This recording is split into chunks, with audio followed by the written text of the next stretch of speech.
ধন্যবাদ। Very good morning. আমাদের বর্ধমান ডিস্ট্রিক্টের এবং তার আশেপাশে সমস্ত মিডিয়া বন্ধুদের আজকে আমাদের এই প্রেস মিটে সবকে স্বাগত, ওয়েলকাম।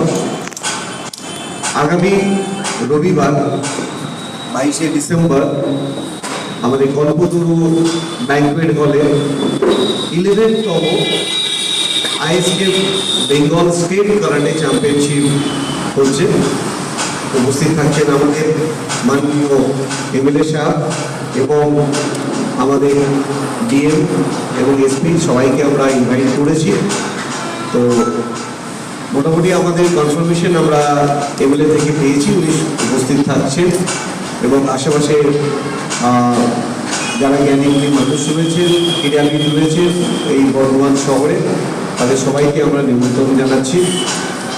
এবং এই প্রোগ্রামটা কেন আমার আজকে ডিস্ট্রিক্টে এত বড় একটা স্টেট লেভেলে আমরা ক্যারাটে চ্যাম্পিয়নশিপ করছি, আপনাদের মিডিয়া বন্ধুদের মারফতে আপনারাও জানেন এবং আমরাও জানি এবং সারা বাংলার সারা ইন্ডিয়ার মানুষরা জানে যে স্পোর্টস যেভাবে পিছিয়ে পড়ছে আমাদের অলিম্পিকে এবং আরও যে ন্যাশনাল লেভেলে যে গেমগুলো রয়েছে সেখান থেকে কিন্তু আমাদের মেডেলিস্ট কমে যাচ্ছে।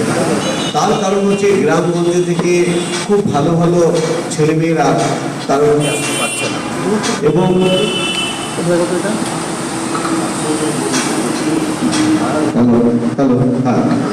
তো উঠে আসতে পারছে না।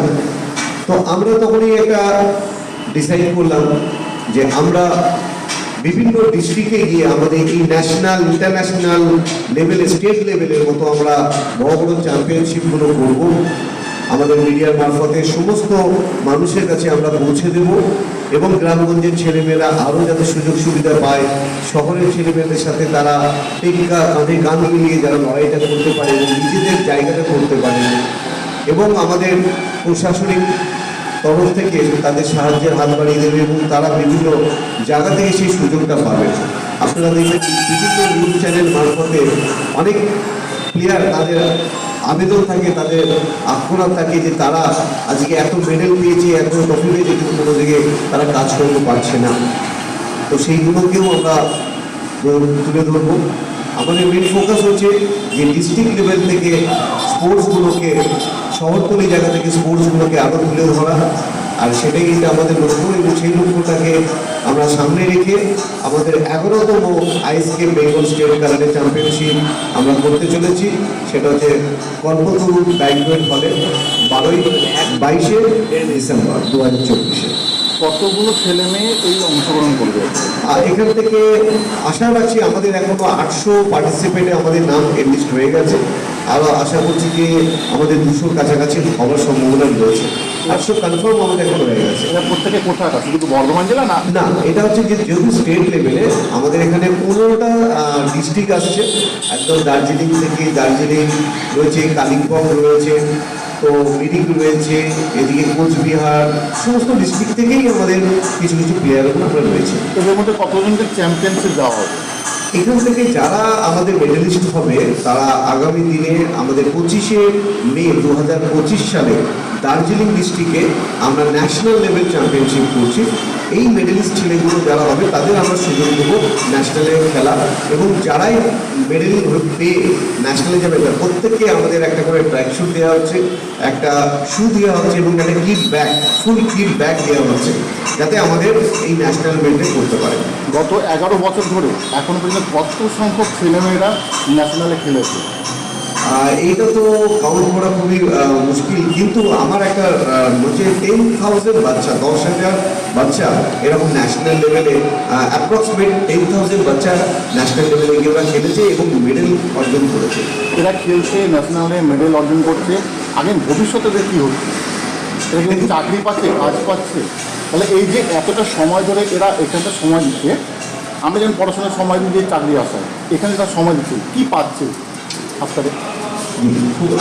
এটা একটা খুব ভালো প্রশ্ন যে এখান থেকে তারা কি পাবে। আজকে আপনারা দেখছেন যে চারিদিকে কাজ বাজের সংস্থা, কর্মসংস্থানের যে অভাব অনটনটা রয়েছে, একমাত্র স্পোর্টস যেটা করে যে জিনিসটা থেকে মানুষের কাজ পাচ্ছে না এবং না পাওয়ার উদ্দেশ্যে তারা 2 নম্বরী পথে বা ব্যাকা পথে তারা কিন্তু হাঁটা দিচ্ছে। এবং স্পোর্টস এমনই একটা জিনিস, একটা ক্রিমিনালকে কিছু যদি ফুটবল ক্রিকেট খেলার দেওয়া হয় তার মনটা কিন্তু ওখানেই থাকবে। আপনারা যেটা জিজ্ঞেস করবেন কোনো দিদি কোনো মানুষকে জিজ্ঞেস করবেন, সে কিন্তু এই পথে যেতে চায় না। কিন্তু স্পোর্টস যদি তার আমরা তুলে ধরতে পারি তাহলে তারা কিন্তু এখান থেকে আসবে। আর এখন আমাদের স্পোর্টস যেটা রয়েছে মাননীয় মুখ্যমন্ত্রীর সহযোগিতায় এবং দেখবেন বিভিন্ন ক্লাবগুলোকে তাদের আর্থিকভাবে সহযোগিতা করা হচ্ছে এবং তাদের ক্রিকেট ফুটবল এবং জাতীয় স্তরে যত খেলা আছে সমস্ত খেলাগুলোকে তারা করছে এবং খেলা হবে। এটা আপনারা যে নিউজগুলো কভার করেছেন দেখবেন সেখানে বিভিন্ন ক্লাব থেকে ভালো ভালো প্লেয়ারগুলো হয়ে গেল। আমাদের স্কুল গেমস হয়ে গেল 65তম আমাদের স্কুল গেমস হয়ে গেল ক্ষুদিরাম অনুশীলনী কেন্দ্রতে, অনেক বড় করে হচ্ছে।